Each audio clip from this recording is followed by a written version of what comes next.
পুরুষের ভাগ্যে কি আর এমন মেয়ে জোটে? সব মেয়েরই কপালে কি প্রেমের গোলাপ ফোটে?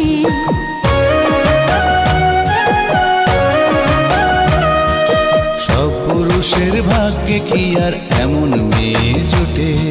সব মেয়েরই কপালে কি প্রেমের গোলাপ ফোটে? একটু দেখা হয়, একটু পরিচয়, তারপরেই তো কোনো কিছু ভাল লাগে না মোটে। সব মেয়েরই কপালে কি প্রেমের গোলাপ ফোটে? সব পুরুষের ভাগ্যে কি আর এমন মেয়ে জোটে?